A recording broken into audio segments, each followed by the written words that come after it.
ច្បាស់កាយបងប្អូនអរគ្នាក្រសួងការបរទេសកម្ពុជាបានចេញមកបញ្ជាក់ថាវៀតណាមសង់ផ្លូវទៅកាន់កោះត្រល់គឺជាព័ត៌មានដែលមិនពិតប្រហែលថ្ងៃនេះមានការបង្ហោះផ្សាយច្រើនអំពីករណីដែលថាវៀតណាមបានសង់ផ្លូវទៅកាន់កោះត្រល់ខ្ញុំជឿថាបងប្អូនទាំងអស់គ្នាពិតជាមានមន្ទិលសង្ស័យជំវិញនៃករណីនេះដូចគ្នាហើយជំវិញករណីនេះដែរខ្ញុំឃើញមានបងប្អូនជាច្រើនបានបង្ហោះផ្សាយជាពិសេសគឺក្រមប្រឆាំងនៅក្រៅស្រុកដែលបានបង្ហោះផ្សាយនៅព័ត៌មាននេះ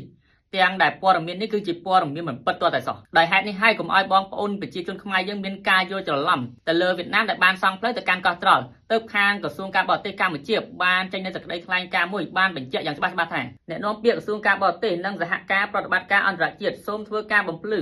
តាមការបញ្ជាក់ពីឯកឧត្តមឯកអគ្គរដ្ឋទូតវៀតណាមនិងព័ត៌មានផ្ដល់ដោយស្ថានទូតវៀតណាមនៅភ្នំពេញគឺពុំមានការសាងសង់ផ្លូវកាត់សមុទ្ររំលោភនៅកិច្ចព្រមព្រៀងរវាងប្រទេសទាំងពីរដោយដែលការបង្ហោះផ្សាយលើបណ្ដាញសង្គមនោះទេ